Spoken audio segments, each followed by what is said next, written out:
Our moderator tonight is Roy Sekoff. He's the founding editor of the Huffington Post. Before helping create HuffPost, he was a writer and on-air correspondent for Michael Moore's Emmy-winning TV Nation. He was the head writer for the 2000 Shadow Conventions and the communications director for Arianna Huffington's 2003 gubernatorial campaign. His writing has appeared in a wide variety of publications, including The Village Voice, The London Times, Elle, Redbook, Mirabella, and Rock Magazine. Please welcome Roy, who will introduce the rest of our panel. Thank you. Thank you. Now I'm really nervous. If she's starting a blog, what are we going to do? The 92nd Street Y. Trouble. Thank you very much for coming out tonight. I just flew in from Los Angeles, so the cold has struck me very bitterly, but I appreciate you coming out. I am Roy Sekoff. I'm the founding editor of the Huffington Post, and to start off with, I just want to say I screwed up. Nothing particular, but it worked for Obama, so I thought I'd try it on you. Actually, the Y did provide a car for me and a driver, but I will be putting it on my taxes, I promise. Basically, we just want to have fun tonight, talk a little bit about the Huffington Post, the history, what it entails, how do we do it, how do we pick what we pick. It's kind of been an amazing run for us. It's hard to imagine that we've only been doing this less than 4 years. I guess in new media terms, that's the dark ages, right, back in 2004. But if you think back in 2004, there was no YouTube. Isn't it pretty amazing to think how quickly these things happen, how things change so quickly? There was no Huffington Post. And Arianna, to her great and undying credit, realized that there was this interesting thing happening online. And she had all these interesting friends and this interesting Rolodex and all these interesting conversations, and she realized that some of the most interesting things being talked about were not being talked about online because people didn't necessarily have the technical acumen or the awareness. What was this thing? What is this blogging thing, you know?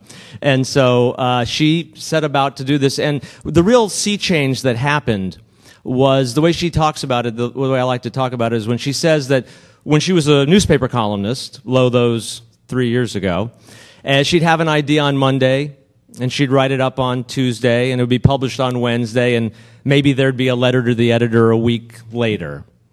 Now she gets an idea at Monday at 7 o'clock, and she writes it up and puts it up on the Post at 7:30, and at 7:31 someone's going, "Are you crazy? What are you talking about?" And the conversation begins. So that's really the journey that we've had over the last, we launched in May 2005. And, the greatest thing for me is working in a business where you never know what's going to happen, right? I mean, you wake up and you never know, well, hey, a plane is going to land on the Hudson. Yeah, that's going to be exciting. Or, hey, Dick Cheney's going to shoot his friend in the face. That's good too. Or Elliot Spitzer's going to do whatever it is that he did with his socks on. So, these are the things that we have an adventure, we go off, and we never know. And so that's the great thing that we've had. And so the panel that I've invited to join us here tonight really encompasses all the things that the Huffington Post does. Basically, we have blogs, we have news, we have original reporting, and we also have a fourth element, which is community. Our commenters, our readers, our users, the people who we have a conversation with. And so that tonight will be represented by, hopefully, you with your questions later on. So why don't I bring out the rest of the panel, and I'll introduce them. Everybody should come on out, and we'll just start the conversation.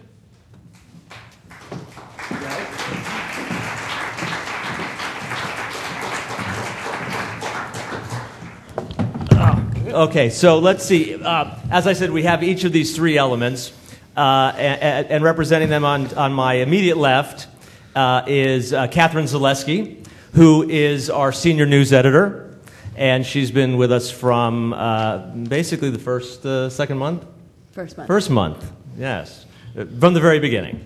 So it's Katharine Zaleski. And then over here we have Jason Linkins, who is the editor of the Eat the Press section, our media criticism section of the Huffington Post. He's one of our original reporters, and I must say, to set the bar rather high, recently voted one of the 5 funniest bloggers in the world by Comedy Central. So, Jason, game on. Game on.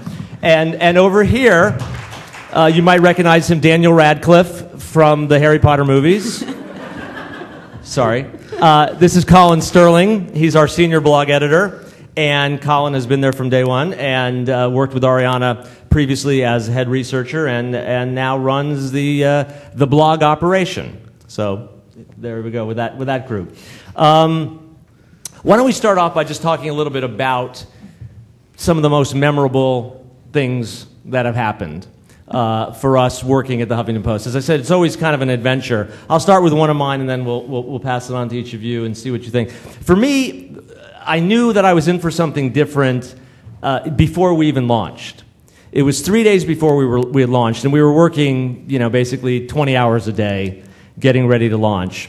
And we were preparing, inviting people, getting the acceptances, and it was a madhouse. And the phone rang, and I answered the phone, and this very nice, pleasant voice said to me, "Please hold for Walter Cronkite." And I thought, all right. And I waited, and I was on hold for about 2 seconds, and then actually the most famous voice of my childhood came on and said, "Hello, is this Mr. Roy Sekoff?" And I was like, "Yes." And he said, "This thing about a blog Ariana has asked me to do," and I explained it to him, and he thought that would be quite well, quite all good, and he did, and he posted on that first day, and off we went on that first day when we had Walter Cronkite and Larry David and John Corzine, and it took off. And the same sort of thing happened with Norman Mailer, as a matter of fact. Ariana, by the way, the greatest recruiter in the history of mankind. It became her mantra was, "Really, you should blog for us. Have you ever thought about blogging?" And she asked this to Norman Mailer, and Norman Mailer sort of said, "No, I don't got time to blog. I'm working on a new novel. It's 5,000 pages long. Get me when I'm done in 2 years." And so Ariana said, "Okay." And I don't know if you remember, I guess it was about a month after that, where, the thing where the story had come out, the apocryphal story, it turned out, about the Quran being flushed in the toilet in Afghanistan and caused those riots. Phone rang, and it was Norman Mailer, and he said, "You know what, I have something I want to say, and I kind of want to say it right now." And he sent it in to us, and we put it up, and he said, "I kind of understand what this blogging thing is about, the immediacy and the connections." And so those were two kind of things where I thought, that wouldn't have been happening if I wasn't working here at the Huffington Post. Katharine, what sticks out in your mind as one of the more memorable occurrences from your HuffPost days? Oh, well, I have many, many memorable experiences at Huffington Post that are ongoing. But I would say, probably in the first month that we were up and running, I got a phone call from Karl Rove's office. Someone was using our comment section and you're allowed to post under an alias, and they had posted under the name Karl Rove, and he called and he said, I'm sorry, he didn't call. It was, his person. Someone from his office called and said, can you please take that down? We don't want people pretending to be Karl Rove on the internet. So that that revealed to me that things had changed tremendously already through online media, but media in general, because the White House was paying attention to us very closely. And I should say, it made me very nervous. My mother's actually in the audience, so she might kill me for saying this, but she was posting under the name Mrs. Rove at the time. So I got, I called her. I said, "Mom, you got to stop." So that was memorable. Now, Jason, you were recently. I was reading an interview. You were recently interviewed by the Washingtonian, I believe, and you described what you do as cooking, as analogous to cooking. So I was wondering if you could explain how blogging is analogous to cooking. I stole that joke from the Suck.com book, where I've stolen everything from. But the general idea is that Eat the Press there are a lot of people in media that write about the media, and I think they sort of write about their peers and write for their peers. It's what's gone wrong with poetry, actually, in the past 50 years. But I wanted it to be a place where this vast audience of people who are struggling with the same complaints that I have like a sort of place where they know someone is there empathizing with. So the way I say it is that I tune in on Sundays, I watch Meet the Press, watch This Week. I take their shit and I put it in the ground and hoe it up and serve it to people in a nice, local vor meal to have and digest. And hopefully it goes down well, and hopefully I'll get a nice Michelin rating for it in the end. But do you hear from the people you write about sometimes? I hear from the people I write about? Yes. Not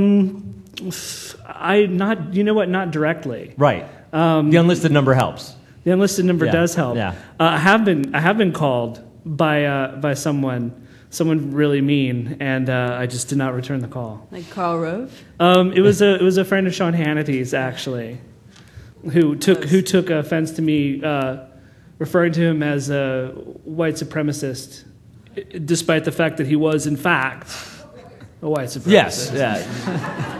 The KKK on his website was a tip-off. Be proud of what you do, man. I am. Own it. Wear it. Yeah, exactly. Yeah. It's really sad. For me, the best memory is like all the space camp stuff I get to do now. I get to go to the Democratic National Convention this year, and it was my first time ever doing that. Joe Klein at Time Magazine, he's done like 7. And he'll always remind you in every blog post he writes.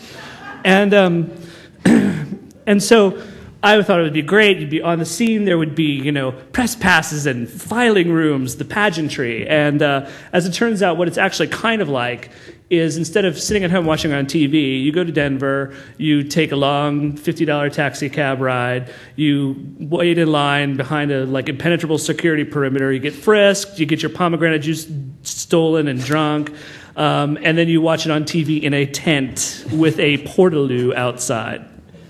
But Howard Kurtz is right down the hall, so that makes it the essence of it. Mark Halperin was in our tent, also from Time Magazine, and I don't know if you guys read the page. It's kind of something that I have teed off on in the past. Now I don't, because the election's over and no one reads the page anymore anyway. Trust me, and it's sort of like a little comic book for people who's or still want to play Frogger in their pajamas, and so I saw him rolling out in our tent with 18 interns, and I was like, how on earth does he have jobs for all those people? And it turns out one of them was assigned to take a golf cart that had been supplied by the Pepsi Center and put little poster boards on it that said "The Page." And I was like, great, you're building little prototype limousines for the Pepsi Center access. It was pretty fun. Now, he's an interesting man. Colin, you may not be able to tell it by his mild-mannered presence here, but he is the gatekeeper. He's on the front lines. Sexual dynamo. Well, that too. But, I will say this. As I look across at this panel, I want you to understand, you know that scene in Charlie Wilson's War where Philip Seymour Hoffman goes to see Tom Hanks and he, one by one, notices all the interns and the secretaries, and they're all, fabulous-looking ladies. And this is what the Huffington Post is like. We hire basically the most attractive people on the blog and on the internet, and there they are. No, but Colin, you are the gatekeeper of the blog. We have 3,000 bloggers regularly blogging on the Huffington Post, and they all want Colin to put them number 1 on the featured lineup. So, Colin, tell us a little bit about what that's been like for you, the way you deal with, juggling.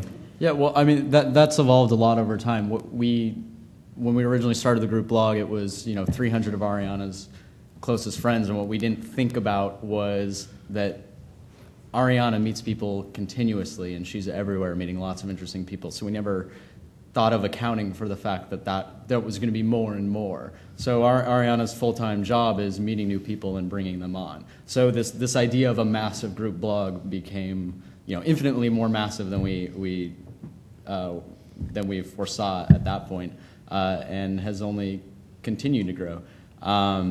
Any given day, I tell my team when people I've interviewed before they started that it's not the ideal way that we run things. It's just kind of by necessity, but we play defense a lot. When we get up in the morning, what we're going to put at the top of the page on our featured blog areas across the Huffington Post is whoever decided to blog since the last editor was on at 11 o'clock the night before we got in the morning. It could be anything, and you have no idea who showed up or who has a voicemail on your phone and wants to start and wants to start contributing. And one of the great things about that that massive group of people we've collected is in any given story we probably have somebody who's blogged for us who's somehow connected to that story. Whether it's SNL being criticized for how they handled when Sarah Palin came on, and Alec Baldwin deciding, I write for the Huffington Post, I have this platform, and that's a ridiculous criticism. What did you expect SNL to do? It's a comedy show. Of course they're going to have her on, and of course she was going to be treated like that. So those are my favorite pieces that we get when somebody is when it's something they should have written about and they did. And by the same token, we've created these. It's a very democratizing process where if you have that platform, you can, no matter how trivial, you can break any story you want to if it's right. So a friend of a friend was tipped off that that's some recipes that Cindy McCain had in. I'm forgetting the publication. Well, no, it was on. But it was originally. It was on her website. It was on the McCain website, listed as the McCain family recipes. The McCain family recipes. And somebody found out that they had actually been taken verbatim, cut and pasted from the Food Network, right? Yeah. So he called us up, said he had the story, and we worked with him to put that together in a way where he could own it, and we could have the comprehensive place on the web where you could see the recipes side by side. And obviously, this isn't campaign changing, but it almost was for a day. Well, she had to publicly apologize. Yeah, she had to apologize. She blamed her intern. Yes. They blamed an intern. We got an intern fired, which was unfortunate because obviously it wasn't his. Always a pleasure. Yeah. Another Huffington Post scalp. She became known as Cindy McCain cookie stealer. He went through the wrong family recipe file. Yeah. This intern didn't later cut a backwards B on Yes, it. exactly. You might have read about that, yeah? I knew it. And what made that, well, lots of things made that story great because it was pretty funny. But cookie recipes were a value add. Without knowing it, they had done something with Family Circle magazine where she had sent some recipes in. This had happened before then. So 2 months later, we had another shot at it because Family Circle magazine published a whole new recipe. And that one was also plagiarized, but this one came from the Hershey's website, and so he got to take another stab at it. Recipe Gate Part 2. Reheat offender. I believe it was. And a funny story about who wrote that is he actually now works with us. Probably may have ended up happening regardless of the recipe scoop, but there's something now he's an editor on. There's something interesting that I don't understand, and I don't know if it's some sort of statistical equation. I never took statistics in school, or whether it's Mr. Potter's magic. But so we have 3,000 bloggers who could blog at any time they want, right? We don't. That's the deal. Is that there's no deadlines, there's no set amounts, there's no limitations, there's no quotas. It's when you feel passionate about something, log on and blog. And yet, there has never been a day where more than 250 people blogged, and there's never been a day when less than 100 have blogged. Now, I know there must be some reason for that. Wouldn't you think there'd be one day where 500 people would do it, or one day 10 people would be the only ones feel? But somehow there always seems to be that flow. It's a remarkable dependability, and there's very rarely a point where somebody hasn't said something interesting, something worth tying in, or something that we can connect to the news that Katharine is playing up elsewhere on the site or on any given page. It works really organically and really effectively. And well, so let's get to how that does work. One thing just to point out, we are first of all grateful and amazed by the path that the Huffington Post has taken. You know, I mean, it's really remarkable to think that we now, what was it, last month, I believe we had 20 million unique visitors to the site, over 200 million page views, 3,000 bloggers have blogged in the last 3 months. So it's just sort of this phenomenon that's sort of taken on a life of its own, and we're sort of happy to have it. And so, Katharine, I know that we often talk at the site about branded news, right? Like, the theory being, if you went to Google News or CNN.com or Yahoo News and you sort of took away the signage and you took away the branding, the stories are kind of all similar. I mean, they're covering the same stories. But I think if you went to the Huffington Post and did the same thing and took away the logo and took away the signage and just had the headlines, I think you could be able to tell that was the Huffington Post because of the different kind of stories that are there and the different kind of spin on the headline. So how do you decide when you come in the morning? Take us through sort of the process. Do you sort of just walk in the morning and go, Elliot Spitzer, or how does it happen? I mean, it would be awesome if there was a story like that every morning. But no, I mean, basically, I don't just look to find stories in the morning. I mean, it's an ongoing process where, for example, that there's this stimulus bill that's trying to get passage right now in the Senate, and there's a big fight there, and there's a big backstory, and you try to look for the details in paragraph 14 of a Washington Post story or a New York Times story, because that ultimately tells the bigger picture in the end, and that ultimately sort of predicts where the story is going to go. So, we try to train the other editors to really, really look for sort of the nuggets, for lack of a better word, that are buried, because and quotes that people are saying. I'm very, very careful to look at what different senators are saying, what the media is saying, because you can really sort of plot a path through there. But Roy's completely right in saying that we do branded news. I mean, everybody can Google Obama stimulus package now. It's how we package it, it's how we present it and make it interesting. And then essentially with blogs, and we link to all sorts of other sources on the internet, we sort of make it the one-stop shop with attitude on that subject. And I think people really value that, but at the same time they get a kick out of seeing a headline that they can essentially turn into a cocktail party line or something later on that night. So that's entertaining. Are you looking? So you're not afraid of having a point of view, Katharine Zaleski? You're not afraid that you must just be objective and pray to the great God of objectivity in journalism? No, that's been beaten out of me. I think that everybody gets the same news, and you have to have attitude out there. And also some things are right and some things are just wrong in this world. I mean, we basically, I think we can call our news, excuse my language, but it's sort of like, can you believe this crap news? And that's not. Sometimes that's on both sides of the aisle.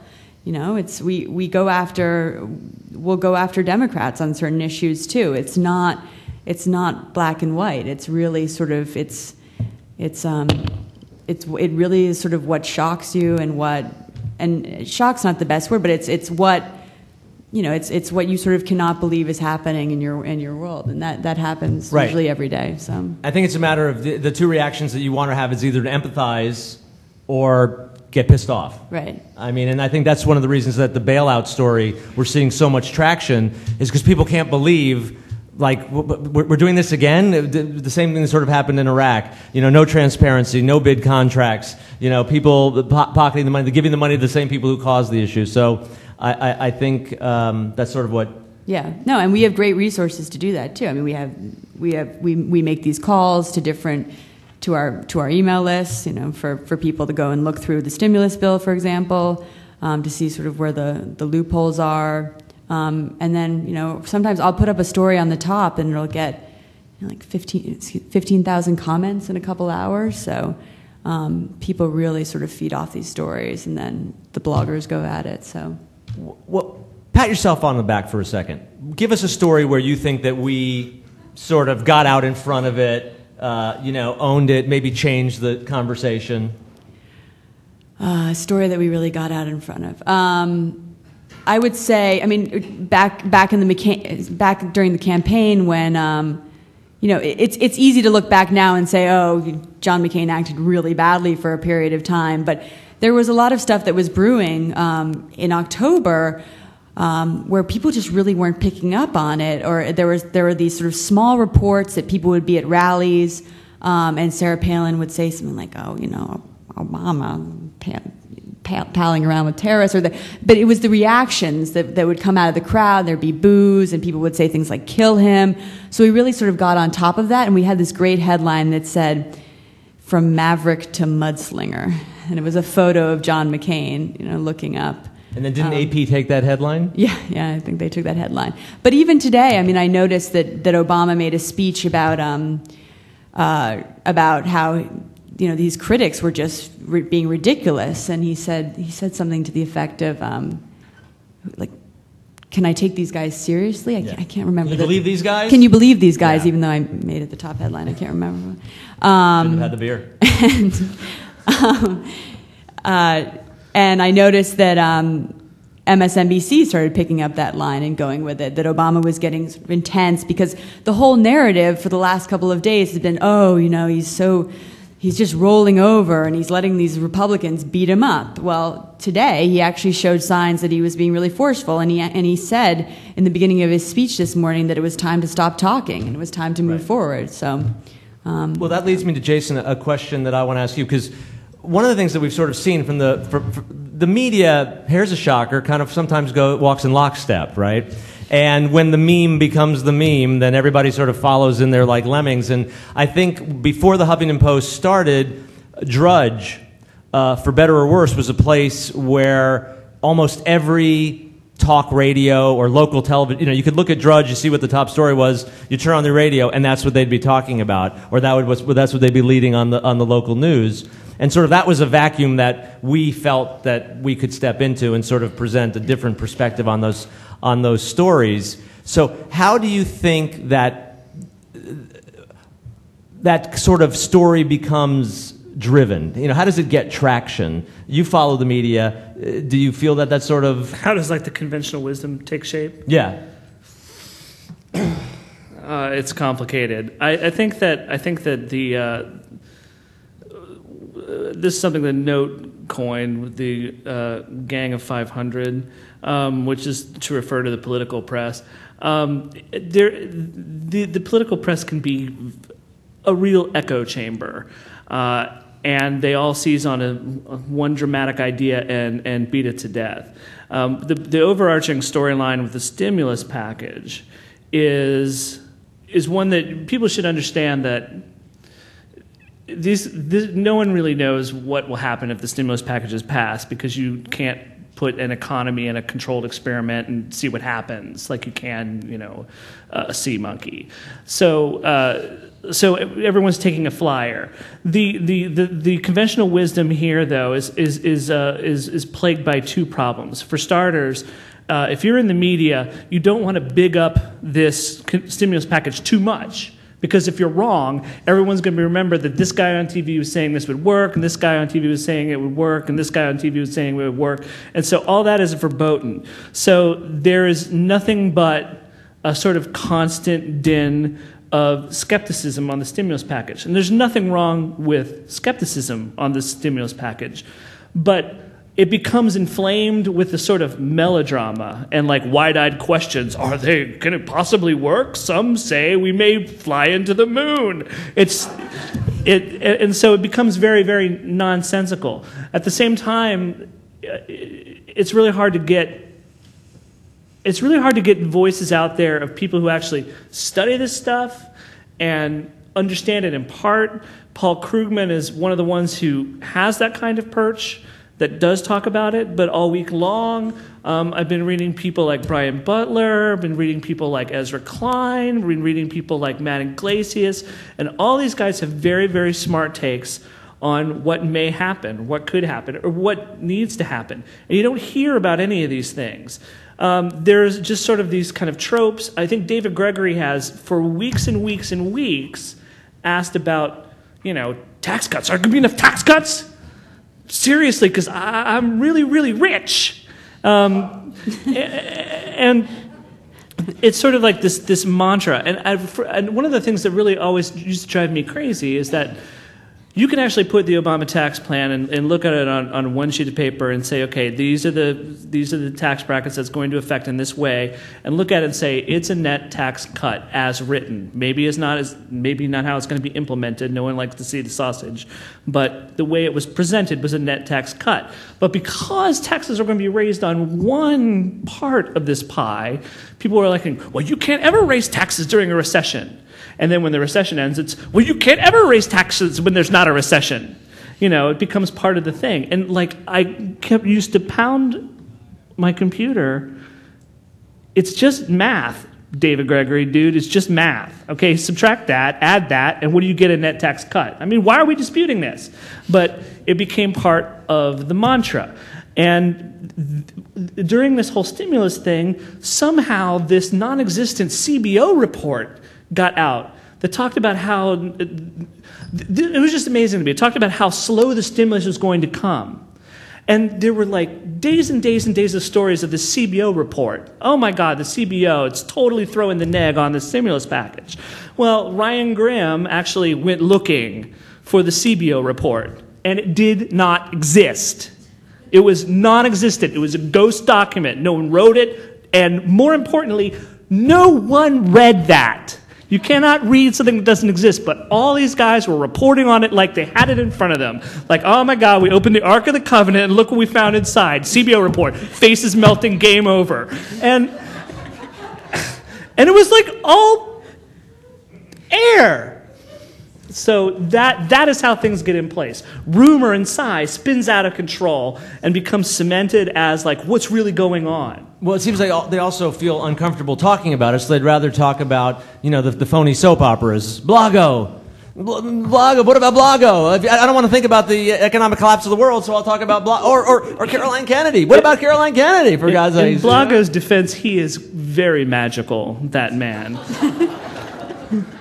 Good point. Yes. Oh, he's the gift that keeps on giving. Cowboys, poetry, Christ. Jimmy Stewart. Shut up. Go somewhere else. Colin, talk a little bit about what you do with the blog to try to follow stories that Katharine is putting up on the news. Is it organic? Do you put out asks, or is it just how does that work?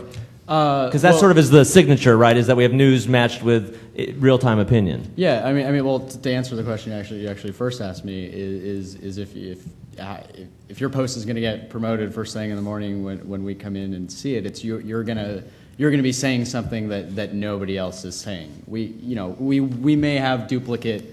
You never have a true duplicate opinion. We may have people saying roughly the same things about stimulus or roughly the same things about Blagojevich. But if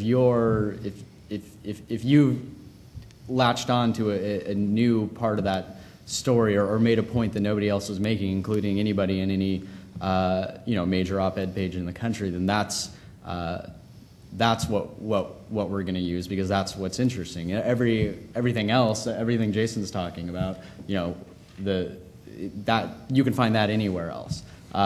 So one of the things that people were latching on was family planning in the stimulus, and there was a lot of confusion around what actually was there and whether family planning is a stimulative policy, and so we had people saying some smart things about that you couldn't hear on cable news, and you certainly weren't going to see on Drudge. And then the question late last week was whether it actually was in the House version of the bill, similar to what you're saying. Was that word contraceptives? Contraceptives. Right. Yeah. I could get up to some economic stimulus with a bunch of contraceptives, I'll tell you that.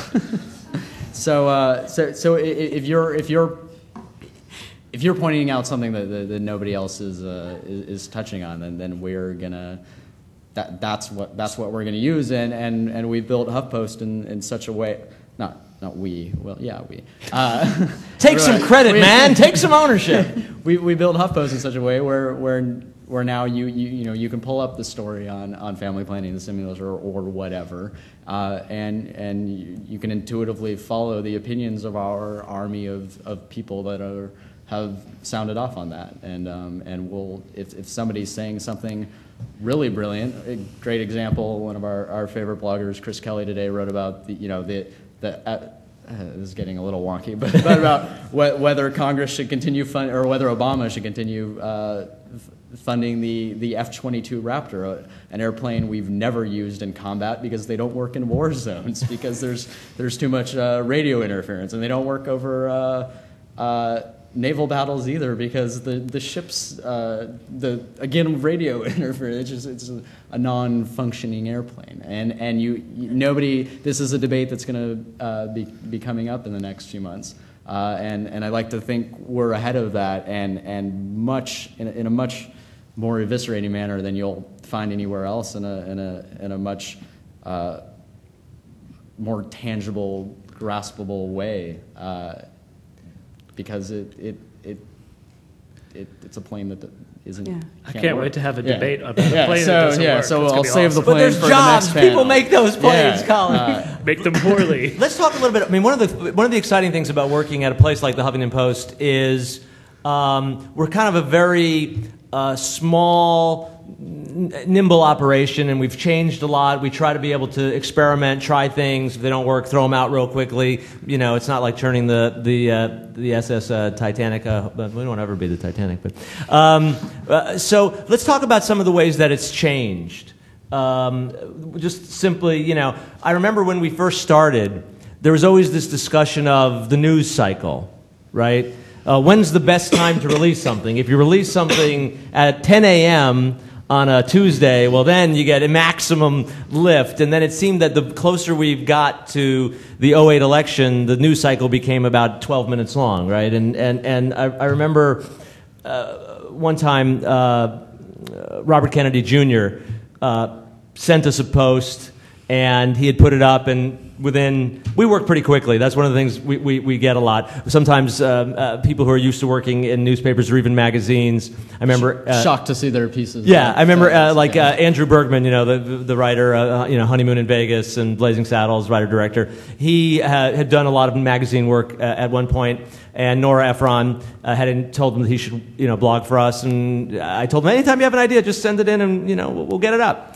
So sure enough, he had some idea, and he sent it in, and I sent it to Colin, and it was on the site about 2 minutes later, and I sent him an email saying, hey, congratulations, welcome to the Huffington Post. And he was so agog that, he said, I'm used to waiting a month and a half to see my stuff up. And I think that's one of the things is the immediacy, that you can literally have an idea and it goes up right away. And the same, but Kennedy, it was up like 2 minutes later, and he called and he was like, when would be the best time to put this up, do you think?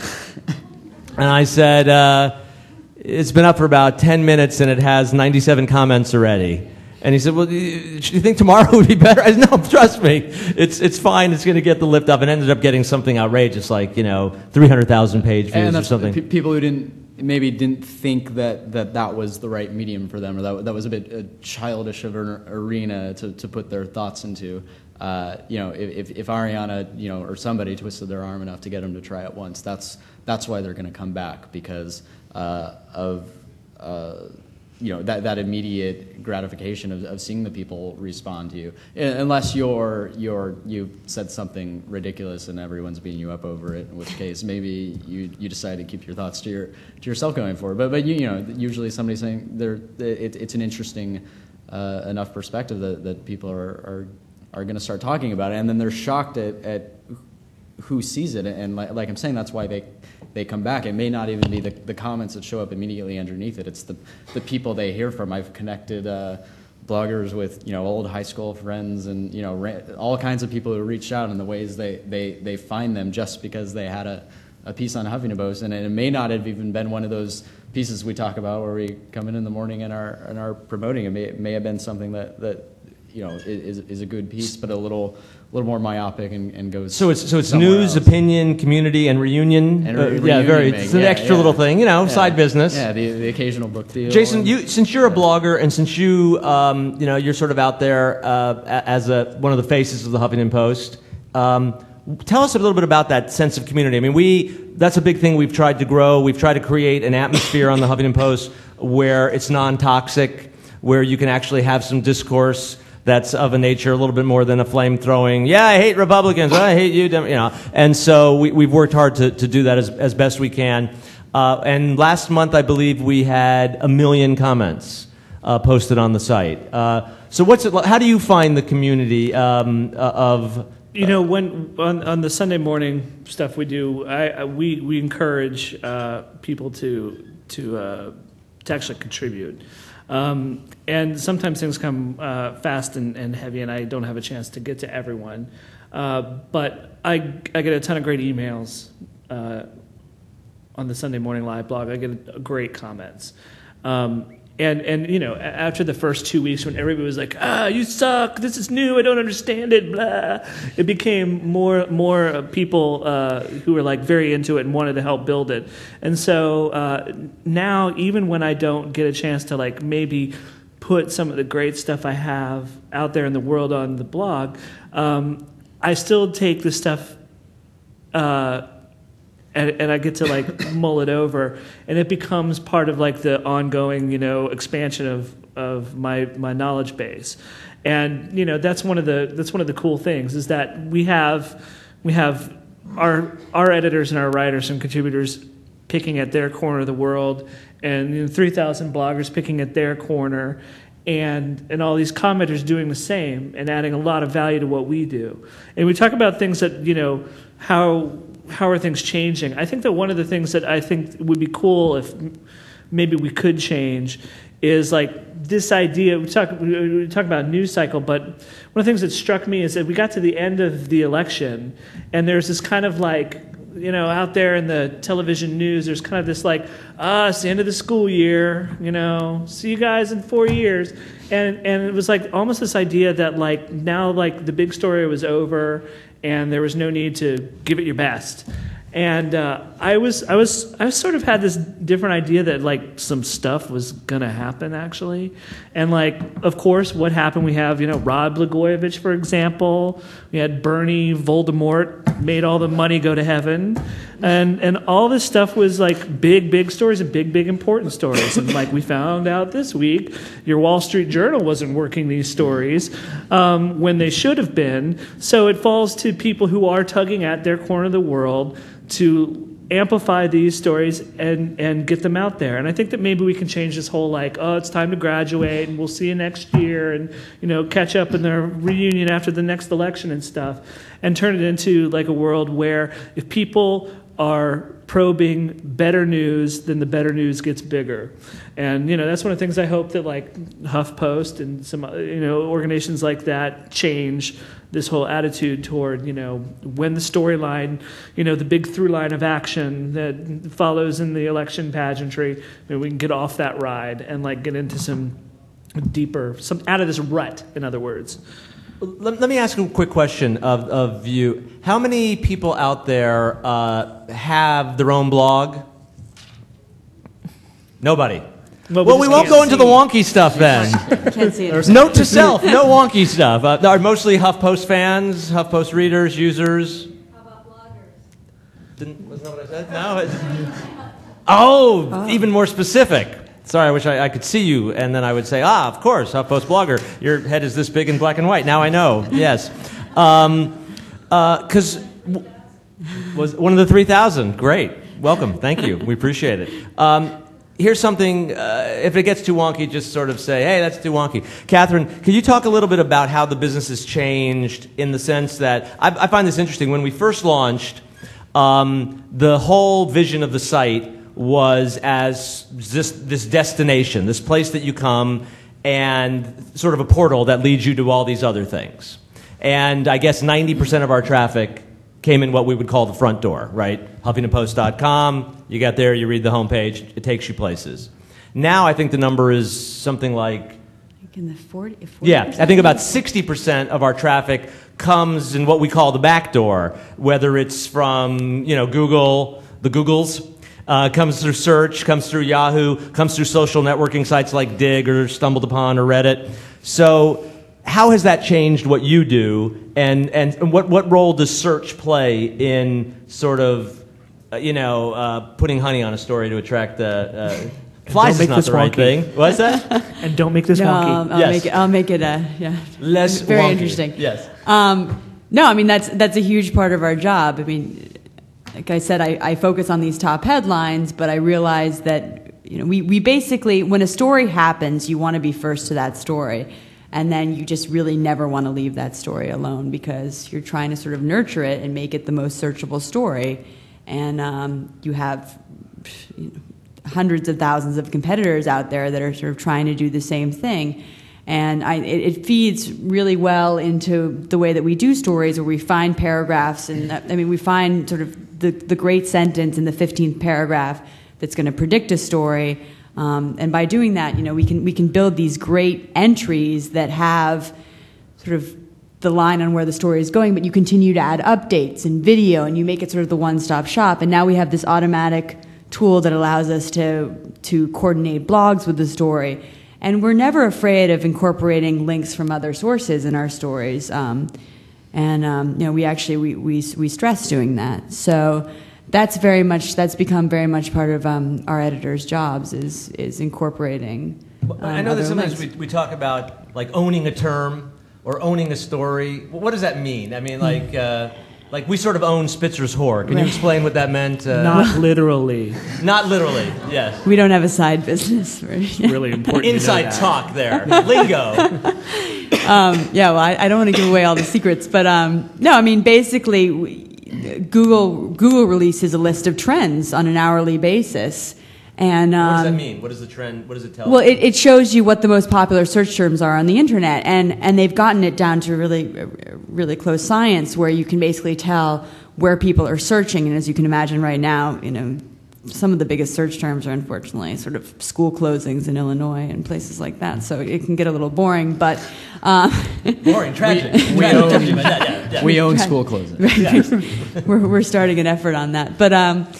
No, I mean, basically, in order to own a search term, when something like the Elliot Spitzer story happens, you don't think, you think first I want to get all the details on what happened, but then you think about sort of the collateral damage, and one of the pieces of collateral damage was Ashley Alexis Dupree, and then of course Silda Spitzer and other characters, and that people tend to Google the people that are affiliated with the big names. It's just, it works like clockwork. If you look at the list, there's always the name of the person that the event happened to, and then there's sort of their relatives or the other people involved.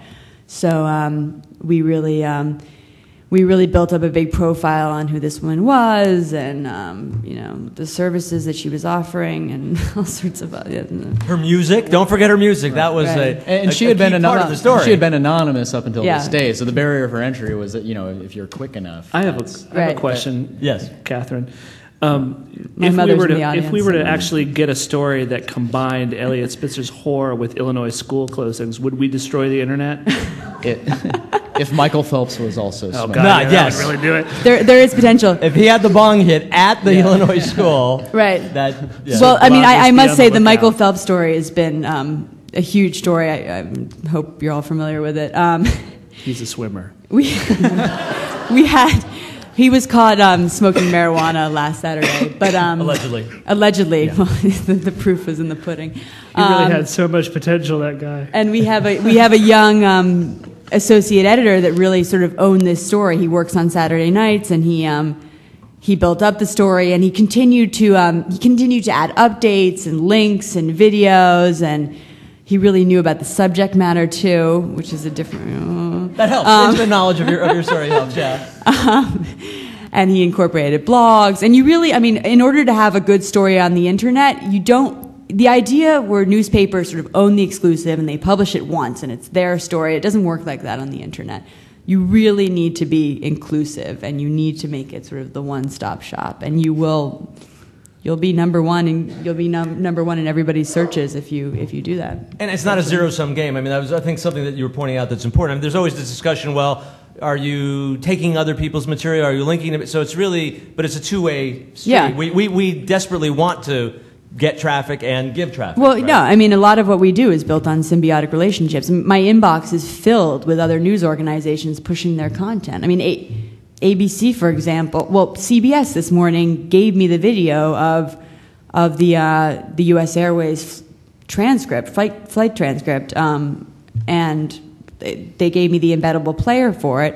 You know, ultimately, you click on it a couple times, it links back to their site, but it's a much bigger benefit for me to literally promote their video on our site, and we keep the page views, but we send traffic back to them. I mean, that's sort of the model that a lot of these companies and that's been have been a big change since in the beginning. Oh, in the beginning, it was like pulling teeth, and people would, you know, a lot of people didn't get it. They didn't get the fact that by you linking to their story and sending, you know, 500,000 page views to it, that it might help their advertising. I mean, it was sort of amazing that it didn't seem to happen in the beginning. And people were, they wouldn't send you stuff early, but now, you know, I think people have really realized that the internet is an open place, and that's how you survive. And one of the legs that's sort of not represented here is because they're not really good in front of crowds, is the tech people. You know, we've had a lot of technology advancements and changed. I mean, I remember when we first launched, there was not the simplest tool. I mean, to get something to put a story on the home page took 10 minutes of code, HTML code, and trying to figure it out. And now, you know, our tech team has been very good about developing tools, making it easier and easier. So, Colin, you talk a little bit about, I know you deal with them a lot and scream across the room. Can you talk a little bit about some of the tech developments that we've done that make it the site? Give me an example. For instance, I mean, there's plenty. There's most popular stories. One that works here. Yeah, one of the good ones. You know, related links. How the B page has changed. I mean, it's what that's what's really special about working in such a small company. You know, first there were 10 of us, and now there's 50 of us. But still, I can talk with our CTO daily and say, you know, this is what would make our jobs easier, and this would, even if it's something that you don't see on the other end, or if you do see on the other end. So, you know, there's no reason why you should go to a news story on the website and not see, you know, the 10 people who wrote about exactly that news story. And for a while we were, you know, it's tough to grow. It's not a problem that this was happening, but for a while that there wasn't an intuitive way to connect these things. And now we're at the size, and we have enough experience that we can sit down and talk and figure out how to build these ways to connect these and go farther than that. Now there's ways to add outside links, you know, in an automated, really smart fashion, using Google searches that are working to add more relevant links to a story, so that, you know, as what Katharine was talking about, so that every page really becomes hopefully, ideally, the authoritative place on the internet on that subject. So if you read a blog post on any given topic, you can get to the other main sites that are owning that space as well. Jason, how do you pick the people you kneecap? I mean, you have a sort of a poison pen, a shotgun blast of a keyboard. I can't think of any more metaphors. So, how do you decide who to go after? Did they fuck up? Because if so, yeah. I mean, we pay attention to. We have the TVs going on constantly. I don't watch ever 8 hours of any news channel a day. It's bad for you. We're out there constantly scanning television, reading what people are writing on op-eds, how people are capturing the essence of a story, whether they're getting aspects of the story right or wrong. We talk. This is just a brief thing I linked to the other day, but we had that article, that interview with Dick Cheney. Who? Dick Cheney. Remember him? Mr. Potter. Yeah. Wheelchair. God, totally. Yeah. Didn't that strike you during the inauguration? We were just trying to figure out whether he looked more like Mr. Potter from It's a Wonderful Life or Blofeld from the Bond movies. And that kitty cat. Yeah, seriously. Oh, God. Now you got me thinking of Dr. Strangelove. I just saw that on TV like last week. Anyway, I'll tell you this. It's we're looking for people who get things wrong, but I do have this policy. Maybe it's undetectable, but it's there, which is to say that to me, every day begins anew. Unless you're really crapping out on a regular basis, I'm going to give you the next day, and if you're getting stuff right, I will be either off you, or I'll say, hey, boom, now he's on it. I remember. This is a long time ago, but Matt Lauer had an interview with Hillary Clinton. This is way back in the beginnings of the campaign when John Edwards was even still a candidate, and she kept spitting talking points back at him, and Matt Lauer wouldn't let it go, and really harangued her. And we put it up, and, we were sitting around talking about, where does the story go from here? And I was like, well, Edwards is going to be on tomorrow. So really the story, is about Hillary Clinton repeating talking points today, but tomorrow the story is about Matt Lauer. Tomorrow the story is, well, how is he going to treat John Edwards? Because if John Edwards comes and does the same kind of thing, and he gets soft-footed, then shame on Matt Lauer. And that's exactly what happened, And so it wasn't like, we were like, woo, now the story is let's continue to beat up Hillary Clinton for repeating talking points. We moved off that and got a little, took a little bit of a different turn on that. And I have said nice things about Mr. Halperin, too, when he's done nice things. And it's always noteworthy when he does. So we're going to turn over to questions in a minute. But I wanted Katharine just to, if you wanted to say a word, because one of the other things that sort of has been a big transformation for the Huffington Post is we've expanded to cover all these, we call them verticals, basically the sections of a newspaper. Where we started off, it was mostly just politics, and now we have a very thriving entertainment page, media page, business page, a sustainable green living page, style page. You know what we don't have? We just added comedy. What don't we have? We don't have commercials where pretentious people talk about being fluent in verticals, like the New York Times does. Thank God for that. Do they have that? I've missed that. It's annoying. Oh, you don't get the I'm weekend fluent ads. in the Is travel it on the Maureen section. Dowd page? No, it's a local New York thing. So Katharine, I'm fluent in Sunday Katharine, styles, like most road animals. Katharine sort of not in L.A.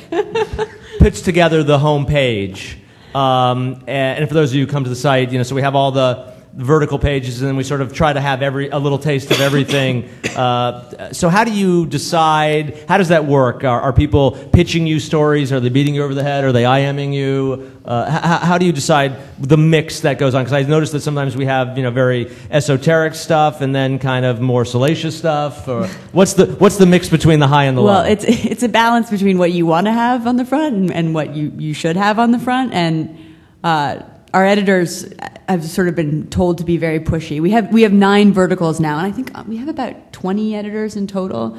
But then each 9 we have associate editors that sort of help out too. But this is the Huffington Post math. We have 20. There's 9. I think 2 of them get have. lunch. Colin, but we're paying them all. So no, I mean, we've developed a system, much of it through technology, where we have these very hyperactive editors that look at their statistics. They see how well a story is doing. I literally can post a story. I posted a story on Michelle Obama going and pushing the stimulus today, and automatically that got 35,000 clicks per hour. It's actually not that great. Sometimes we'll get stories that get 100,000 clicks per hour as soon as you put it up. But the editors are looking at these numbers on their own pages, and so they'll pitch me stuff that is either doing well, or because they have experience with those subjects, they think will do well. And sometimes the story won't do well on the front page, but it'll do very well through search. So it'll get something like 2,000 clicks, but it'll get 50,000 views because people have been passing it around on Facebook. So you have these equations in the back of your head when you're talking to editors. about what should go on the front page. And then, you always balance the stuff that you statistically think is going to do well with what should be up there. For example, there's a lot of stories about Iraq that just do not do well, but we have a service. We need to provide people with information. We need to continue to put those stories kind of like a Tommy Lee Jones movie. Guard development. Anyway, we'll take some questions now. I can't see it all. Oh, there we go. Oh. Wow, technically, the lights came up. Let there be light. So anybody have a question? Lumio. Yes, ma'am. I'm a blogger, and I'd like to know if there's some way when a submission is newsworthy or time-sensitive that you could put that at the top, because I waited once 4 days to have something posted that was news-related. Yeah, there's some glitches in the system where Ariana meets a lot of people and brings a lot of people on. So we've grown faster than we've every few months we hit critical mass again and restaff and reevaluate how we approach the blog. So it hasn't always been easy, but we try to keep those sorts of situations to a minimum. Just in case I'm repeating it, in case you didn't hear it, she was asking, she blogs for HuffPost and was wondering how not to get lost in the flood of posts. And as a matter of fact, it was something we talked about in a meeting today, that this is a prime concern, is making sure that timely things get handled in a timely manner. And it's manpower. I mean, it's a basic equation that when a story comes in, no matter how technically advanced you are, you still need somebody to read it, evaluate it, make sure that it's worthy of being published, and also being featured. And you pick your little pull quote that'll make people click on it. And completely unrelated, we're looking for interns. I don't know what made me think of that. So if we've gotten you fired from your job. Yes. You were talking about the shift in the source of your traffic, where people used to go directly to the URL, Huffington Post, and now you're getting it from lots of different places. I'm a really big Twitterer. I blog, and I really evangelize it. And I'm wondering, because you guys have a whole crew of people at Twitter. In fact, it's almost like too much, because there's just so many people that are pushing content out for the HuffPost, bringing it on Twitter. What have you seen in terms of that? I mean, it started right before the election, which was a wonderful thing, and then it's continued. What have you seen then in terms of capturing a certain percentage of source? Because I get probably about a third of my traffic coming from Twitter, and that's just in the last, having been involved in the last 6 months. Jason, you're our head Twitterer, and I don't understand the economy of scale behind Twitter. She asked a question about driving traffic using Twitter. Is everybody familiar with Twitter? It's Twitter. How do I say? It's a microblog. It's a microblog. Yeah, you send out messages of 140 characters or less, and depending on who's signed up to be a recipient of your tweets, as they are called, it's sort of a way of mass publishing. You send it, instead of having to text 3,000 people, you send it out and it goes to your 3,000 people. So we should, No, I was just going to say, we have a module on the site where people directly Twitter onto the site. So, if your piece isn't on the front page, you can tweet it. It'll show up on the front page of the politics, the politics page. But this system, I think, probably could stand to be perfected somewhat, because our module, I mean, there's so many people hitting it that, I don't know how long something lives on the front page. Some of the tweets I send, I kind of count on them not living for very long on the front page. But there are, I think that's like a frontier people are trying to get to, is how to properly employ Twitter in a sort of broadband sense, and even better, monetize it. It's something that we're continuing to work on. Yeah. Oh, God. I have a question about the look of the site. When you go into the Drudge report, it looks really dreary. It's my mom. Successful site, like winners were. But the Huffington Post, the photographs, all this catchy, ticker-tape things, all this sort of gimmicky things. Who put all that together? Where did that Thanks, Mom. Answer question. And is this a rhetorical question? No, I mean, Your daughter. We'll take it away from the mother-daughter This conflict. is Obviously, some therapy needs to be worked out. No. Yes, from the very beginning. Yes. From the very beginning, the goal was to sort of have something, to have an elegance, to have something. Drudge is incredibly utilitarian. And, you look there, and if you look at it for 5 minutes, you kind of can get an idea of what's happening throughout the world. Part of the secret to his success is that it hasn't changed one iota in 10 years. Hasn't been willing. That's why he's Drudge. That wasn't what we could do. He's very, sui generis. He's very specific. There's 2 people working on the site. Same 2 people have been doing it forever. Haven't changed it. Haven't tried to, make more money off it. Haven't tried to expand it. That it is what it is. But when we came on, so we actually, in the very beginning, didn't go to design firms. We didn't go to web design firms. We actually brought in Bob Bleckman, who is a illustrator for The New Yorker. He kind of does the squiggly lines. Remember the Perrier commercials back in, the 80s? He did those. And he came on, and it basically a very elegant kind of, started out less cluttered. And then we saw the need to put in more pictures. People loved pictures. It became much more an attractive thing. And then we actually everything sort of came out of utility. We felt, wow, we have so many blog posts and they're going down so fast.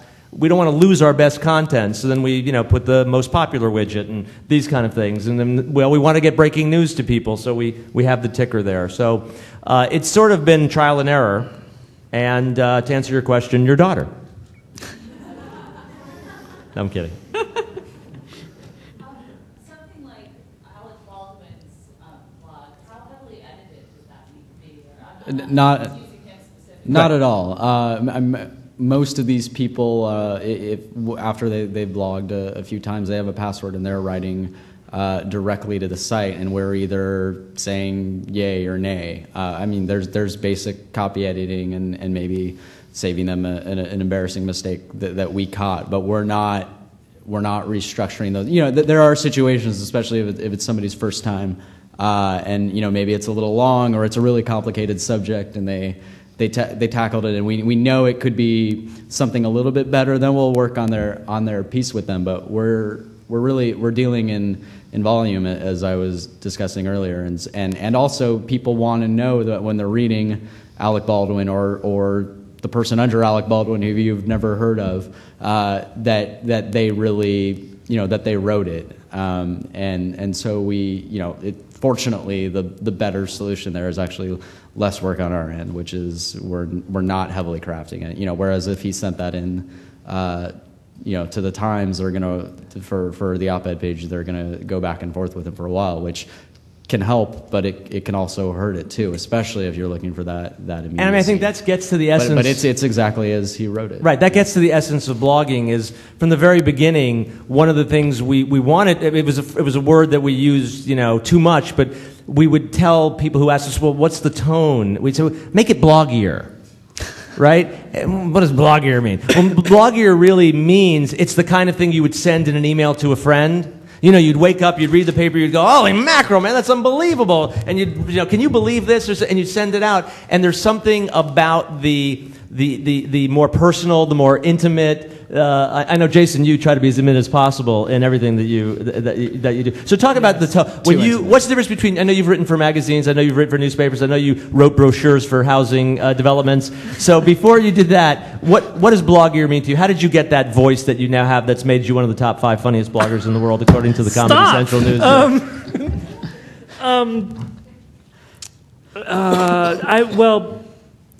Funnily enough, I'm the one who gets most often an editor calling me saying, could you make that a little more straight like the AP does it? For me, it was sort of just trial and error. I've been communicating online in various ways, shapes, and forms for a long time.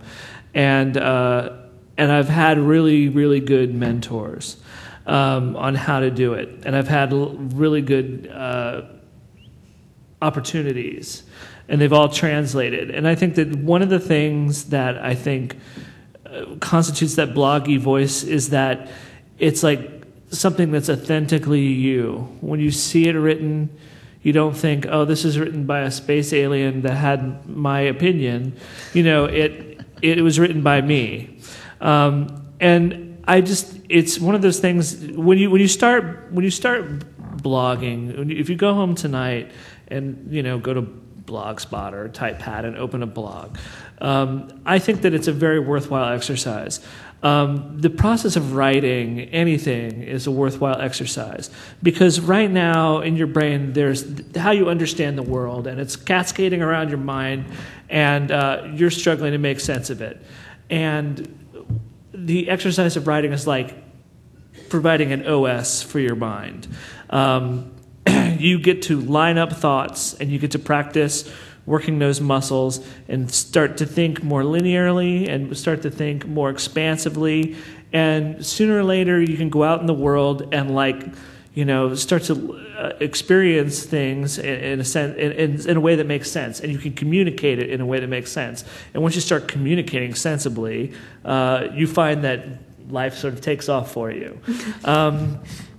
And so it's an exercise I recommend. But I mean, it took a lot of work on my part. I can tell you right now, I opened a personal blog 4 years ago, and honest to God, I'll go back and read some of the things I wrote back then, and it is like fingernails on a chalkboard to read some of that crap. And I'm sure 4 years from now, I'll be looking back at whatever I wrote today on HuffPo and maybe feeling the same way, because it's an ongoing process, and you get a chance to interact with other people who are doing the same thing, and they kind of help you out along the way. I think that blogging, one of the great things about blogging, though, is it kind of frees you up, in the sense that when you're not writing it for posterity, you're writing it for right now. Yeah. And there's something, I remember Chris Durang, the fabulous playwright, is one of our bloggers. And he was always very used to writing and rewriting his stuff. And I remember early on he said, listen, I'm going to send you 4 ideas, and I want you to tell me which one you think would be the best blog. And he wrote me this fabulous email. And it was just, I did this, and then I did this, and then I did that, and funny and warm. And I said, you know what? You just wrote 4 blogs. I'm going to cut these 4 things up, and you did it already. There's no guidance I can give you. You've written a blog. And so I think trusting your voice, first thought is often the best thought, and just sort of, yeah, that's a good point. Trust it. Trust the voice. And I think that's what blogging lets you do. And don't worry about a concept of final edit. One of the things that I think that you kind of accept when you start blogging, like it or not, is that the spontaneity is going to, you're not always going to be right. You're going to make mistakes. But there's a certain kind of satisfaction there is to be someone walking around saying, you know what? There's this website. I've packed up all my good moments. I packed up all my bad moments. I carry it with me. I have no regrets. And I think that's pretty cool. And the great thing is the transparency. You can update it. You can write this piece of information. This is one of the things that bloggers do best, I think, is they pull little threads. And then the threads get put together, and then somebody else picks up on it, and then somebody else picks up on it. And this is how we sort of had, TPM and Josh Marshall help. And it's a limitation of traditional reporting that they're going to figure out. What's the line that Ariana uses sometimes that we're sort of the appeals process? Yes, exactly. Well, because, the other thing, people are often asked, well, what about, this is not traditional journalism, and, how do you fact check? And we always say, well, actually, very often, if you have a mistake in the Times, the correction will be published, buried somewhere 4 or 5 days later, or in the case of the Iraq War, 9 months later. And, whereas if you get something wrong on the Huffington Post, somebody's going to tell you about it in about 2 minutes. Yeah. And you have the ability, and it becomes, I think, a very self-correcting medium, and right. Something that gives you the opportunity to update and correct, but do it transparently. Yes. Yes, ma'am. You just sort of pointed in a general direction. Sorry. A bunch of hands. Yes, the one doing this. All of you at the same time. Jazz hands. Yes. You mentioned Ariana's invited 3,000 of her closest friends to the blog. What was a little bit about her previous life that she knew and even before across so many different She was asking sort of how Ariana became Ariana, and has such an eclectic Rolodex. And the answer is that she's always been incredibly, A, charming, B, curious. I've never met anybody who had such a broad range of interests, and the ability to listen really, really well.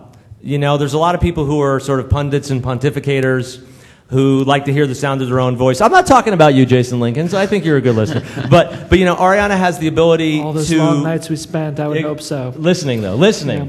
But she has the ability to listen. And I've seen her do it so many times. And that's how. She's interested. And I think when you're interested, then you become interesting. And, you know, she's obviously had an incredible life. She's in a different place each week. Yeah. I mean, she doesn't sleep. Growing up in Greece and then, you know, going from being sort of a small village girl in Athens to going to Cambridge.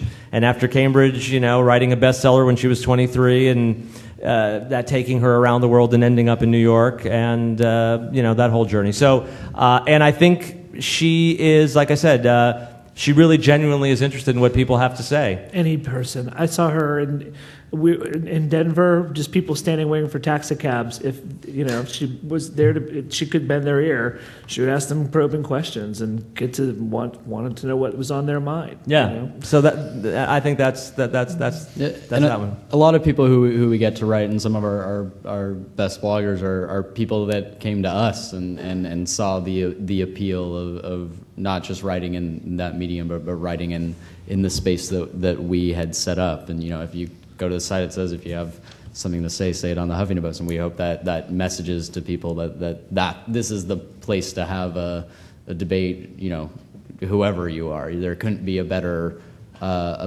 place to have it, whether you're a celebrity or not. And that's one of the most fun things I think for us is that. You know, finding sort of somebody, for instance, Bob Seska. I don't know if you go to the site a lot. Bob has the top post today. Bob's a guy I met through a friend, and he was politically interested. He was working as an animator, and I saw some of the things I thought they were very funny. I said, why don't you start doing that? And over the course of the time that he's been blogging for us, he's built up a tremendous audience. His posts get a lot of traffic, 100,000 page views each one. He's ended up getting a book deal off of it. So those are kind of the fun... you know, it's great to have, you know, Larry David and David Mamet for sure, but it's also fun to sort of create or, you know, give a platform to Bob Seska and let that become, yes, in the back there. You, green sweater. Ah, see? Do you foresee maybe blog saturation and sort of in a direction in the relationship with print? Like just becomes too many people, too many voices, and sort of a monolithic web? Well, I'll give a quick answer, then I'll turn it over and let the panel think. I think, yeah, you know, what's the stat? There's 12 million new blogs, you know, coming online every day or something. Every site will go every site. But the answer is, I don't think it's the point of saturation because, you know, a lot of them are just, you know, here's my kittens. Some of those kittens, though. The really kittens cute. kill. Let's be honest. I shouldn't have used the kittens as an example. Recession-proof. Yes, recession-proof site. No, but I think if you have a voice and you are offering something unique and fresh, perfect example. Colin, why don't you talk about Nate? You know, and what happened with him this year, Nate Silver, and you know. Oh yeah. Nate, most of the room may know about him. Nate Silver. He's he was doing baseball stats and sort of from the Billy Bean school, where stepping aside from the conventional wisdom methodology of looking at baseball and looking at what statistics actually matter. And you know, he predicted the Devil Rays season to within a few games, and basically he took this sort of rogue math statistics mentality to political polling, which nobody was doing. The way polls, and it's something Ariana has been doing for 10 years, or talking about for 10 years, the way polls are covered and treated by the media is really laughable. And he took a math mind to it, but not just any math mind, one that he thought would work. And every day during the campaign, he was looking at polls, and he was ignoring the ones that were historically unsound and weighting the ones that had historically been predictive, and looking at lots of variables that nobody would be looking at, including the polling companies who theoretically do this for a living. And his site became incredibly popular, and he got a 2-book deal for... Yeah, and he predicted the election within a 1/10 of a percentage point for the popular vote, and the electoral vote was pretty spot on, pretty too. Close, yeah. Just really phenomenal stuff. So he wasn't going to get lost during, he may not have been the most, when he was starting out, very few people read him, but he was good enough at it, and he did it for long enough and consistently enough that he's going to get found. If you do something that well, you're not going to be on the lower end of the 6 million. Point being that the door is not closed just because there's 12 million a day. Something fresh, something unique. I still think will always. And there's also a lot of democratization. I mean, social networking sites dig. People vote on these stories. That cuts out a lot of clutter, and Facebook. And I mean, the stuff white people tools. like was just a guy putting up. anything can you just have you don't even have to get lucky. You just have to. Yes. I think if the blog apocalypse happens, it will happen on Tumblr. Blue sweater. No one in this room tumbles. Great. Is that blue, gray, sir? In full disclosure, I'm Jason Colin, we've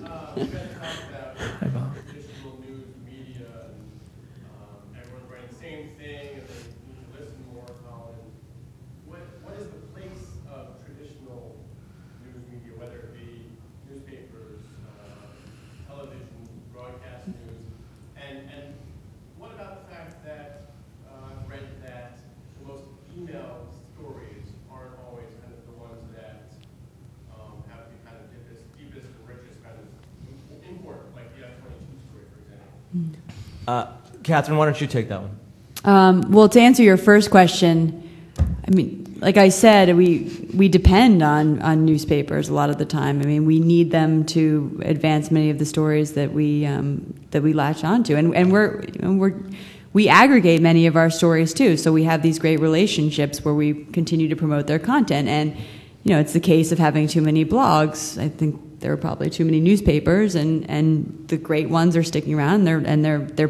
continuing to publish great stuff on the internet. And we're promoting that content, and same thing for TV. I mean, a lot of the TV networks are starting to give us their videos to embed, and so we're promoting ABC content or CBS content, or MSNBC actually now gives me, every time there's a live event, there's someone from MSNBC that sends me a live embeddable player that we can put on our site that links exactly right back to MSNBC. So we have these great relationships. To your second question, I mean, to coin what our entertainment editor said, people get a schadenfreude when bad things happen to pretty people. So I think that's a lot of when you see those most popular stories. It's pretty sad how bad some of them are. I mean, I did a story about a month ago where a guy, I don't know if anybody saw the photos, but he fell through the chairlift at Vail and his pants got pulled off. And that was incredibly popular. His lawyer came after everybody, incidentally. But stories like that. But that's always been the case. I mean, I don't think this is, maybe it's exacerbated and maybe it's put under a microscope. But I think there's always going to be a high and the low. And as much as part of what we feel we want to do is put out stories. We're covering the bailout. We're covering the stimulus package. But we're not going to deny the fact that if you look at the New York Times and you look at the top 10 stories, it's usually 10 ways to fix your relationship or 66 ways to lose those last 5 inches or whatever the story is. So people like utilitarian stuff, But check Google Trends. I mean, you will be surprised. I think the stimulus package was one of the top searches today. Yeah, but it's because it was Alyssa Milano's stimulus package. Yeah, exactly. That changes things. I despair sometimes when I've written something that I think is important, and Britney Spears freaking out gets more attention. But to borrow a metaphor that some girl in college I think what was a lengthy explanation of why she wasn't going to have sex with me, gave me, is that sometimes there's ice cream and there's broccoli, and like the broccoli's good for you and the ice cream tastes good, and sometimes I think you just got to reconcile that sometimes the ice cream pays the bills for the broccoli. You hope that maybe everyone eats the broccoli, but if the ice cream keeps coming in, And where were you in that metaphor? I'm really lost, man. Wait a minute. The stalk. I don't know the flower. I think I was like a. We'll cut that right off. And yes. Do you all have embarrassing things? I mean, you talk about Yes. Personally, yes, many. No. just embarrassing moments on the, or things that you put up and then you wish you hadn't because Yeah, suicide. I'll go into very little detail on it because it was a mistake. But we had a piece that came our way, and it's just a series of miscommunications on email, and it took a skeptical view toward global warming, and it's actually probably a good example why I'm mentioning that. That's one of those things where there isn't. We can say there isn't really a debate in the public arena about whether or not global warming is real. It was clearly one of those things that that's not for our website. You should probably publish that elsewhere. And through a series of communicative Unfortunate mishaps, incidences. it lived, and it would have been completely dishonest to take it down after the fact. But what was cool about it is then the bloggers, the green expert bloggers on our site came after the guy, and so you go to his piece, you're going to read their responses and probably advance the debate in the end, even though it was a little Back to your question as well. I mean, I think that's one of the things that the traditional media, which I think is changing, one of the problems is they have this false sense that everything has to be balanced. And I don't just mean fair and balanced on Fox, but it's sort of the sense that on the one hand and on the other, right? And so it's sort of like, okay, on the one hand, there's 500 scientists who say this about global warming, and on the other, there's James the guy Inhofe, from the Weather Channel, and they give them both 5 minutes and go, you decide. Well, that's not really journalism. That's punting. I mean, it's sort of this mixed bag mentality. We saw it a lot on Iraq, right? The story would come out, and it would be that 3 of the 18 benchmarks had been met, 15 had not, and they'd go, well, it's a mixed bag, Tom. And what Ariana wrote, which I always loved, was she said, well, that's like going to the doctor, and he says, on the one hand, you have a brain tumor, and on the other hand, your teeth are very clean, and you go home and you go, it's kind of a mixed bag. So, yes. I have a personal question. Okay. 5'10", married, but no. None of you could imagine having careers at the Huffington Post. Such a new career. I still can't believe I have it. I'm curious what each of you thought you were going to be doing for a career as a director of school. Oh boy. Colin Sterling. Yeah, I worked for Ariana out of her office in LA after I graduated from UCLA. She was writing books and doing her column thing, so I was doing a lot of research for her. I wanted to come to Washington or New York. She set me up with this is the really quick short version, which I've gotten better at over the years. She set me up with who later became the co-founder of the Huffington Post, Kenny Lehrer, and one of the things he wanted to do was a series of internet projects with another co-founder of the company, do internet consulting, something they had dabbled in, and one of those ideas was what had been going around everybody's heads, including Roy's, about tapping into the online space, and there was room for. Drudge was the king, but there was room for something a lot different than that.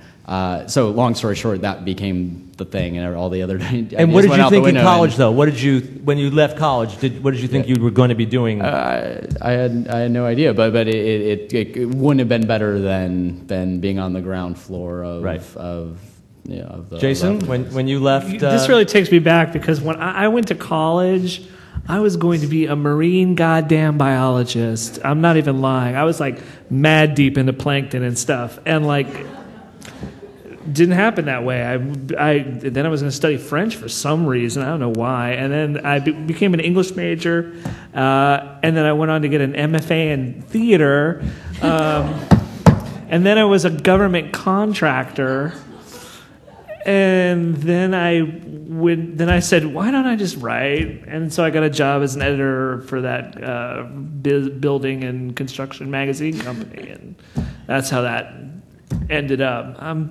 And I'll tell you what. To this day, I went out on a vacation with my wife to San Francisco. We went to Napa Valley, and we were touring this vineyard. And like the guy said, well, the head of this place, he got a degree in winemaking at the University of California, Davis. And I was like, what? You can get a degree in winemaking, and no one told me this? If only you had known. Because y'all look like you have a pretty good life out here in this placid little valley, crushing up grapes. So I'll always have regrets. Catherine? Let's see. I went to school in Hanover, New Hampshire, at Dartmouth, and I nearly froze to death for 4 years straight. And I decided that I never want to be out of touch as I was up in Hanover, and I wanted to become a journalist. So I worked for CNN for a while. And when I was at CNN, I realized that you spend the majority of the time, you spend 90% of your time working on production and about 10% actually looking into what the story is. And most of the time, the story is incredibly vapid and he said, she said. And so I went through the miserable 2004 campaign, and I quit. Went to India, decided, I'm giving the really long story, but I basically decided I still wanted to do journalism, but there was nothing that really existed in the form of journalism I wanted to do yet. And lo and behold, through a series of great connections, I ended up at the Huffington Post, and the rest is history. I went to film school. I was a screenwriter for 7 years. My writing partner is out here somewhere. There he is. We had a mediocre career. And was that meteoric? It was meteoric and then mediocre. It was an interesting transition. And then I worked with Michael Moore for a while, and got sued. What was that? Got sued for $94 million. Lost, won on appeal, and then ended up meeting Ariana. Found her charming and interesting, and listened, and found myself getting into many adventures as during the introduction, the Shadow Convention and running for governor, and then along came the Huffington Post, and I thought it would be another of the great brief adventures, and instead it's turned out to be the ride of my life. So it's great. Last question? Last question, I'm told, from the wings. So make it a sexy one. Yes, in the back. Yeah, I'm teaching a class, a graduate school class, and I just didn't get sort of a white sheet in terms of what the syllabus would be, so I decided to focus on nothing but social media. And I've been in the business myself for about 30 years, so I'm sort of learning with my students. And I'm trying to convince them that they're all 20-something and that they really got to know this stuff. But on several occasions tonight, you mentioned the fact that, the 14th paragraph of the story is what we find our stories. But what happens with all this traditional media goes bust? Yeah, I mean, we are not in any way, I don't believe it's a zero-sum game. I don't believe that something new has to necessarily, kill something old. Of course, there's going to have to be transitions, but that's already happened, right? I mean, the New York Times online is a massive amount of traffic, and and WashingtonPost.com, tremendous amount of traffic. So I don't think it's either or. I mean, I think that's kind of an old debate. Everyone's in a process of figuring it out. Yeah. The Washington Post got a lot of recognition for that Walter Reed story they did. And it was a wonderful story, but where it really is living large to this day is on their website. Beautiful package. Far more, they're doing far more with it on the web than they could have done in print. And, that's a story that they own through their effort. Good investigative journalism. So I mean, we are also, by the way, trying to begin to fill some of the void. I mean, listen, this shakeout would be happening if it wasn't an economic meltdown. I mein, the reality of the fact that how much it costs to print a newsprint thing. I mean, we have 35 people on the editorial side, and, we're reaching 20 million people a month, whereas You know, in the old days, to report it, print it, deliver it. Yeah. So the economic model's changing. It would be changing anyway, but with the economic crisis, it's made it more so. But I think at the end of the day, there's going to be a shakeout, and people who can figure out how to be more interactive, how to be more transparent, how to do the things that people want now. I mean, this election was amazing in the fact that people learned that they could get what they want, when they wanted it, and how they wanted it. And it changed the election. I mean, I don't think Barack Obama would be president if it wasn't for the internet. I mean, in the way that he used social media and grassroots and, of course, fundraising online. So it's been tremendous. So I think there'll be a shakeout period, but I don't think we're looking. We don't have anybody in our crosshairs. We're hoping everybody survives, including the great newspapers. Yeah, maybe someday there's a $15 Kindle. Yes, exactly. Yeah. And the last thing, we have a book that we're out there. We'll sign if anybody's interested in learning more about blogging, about best practices. How do you start a blog? What is a blog? It's kind of an A to Z guide for people who are either brand new. What's a blog? What is this strange thing called a blog? Or people who've been blogging but want to know how to help break through, what gets attention, all that kind of stuff. So that's out there as well. So I would like to thank you all for coming. I'd like to thank the panel for coming as well, and keep coming to the site. Thank you. I drank a lot of water. Huh? I drank a lot of water. Is it? I said I drank a lot of water.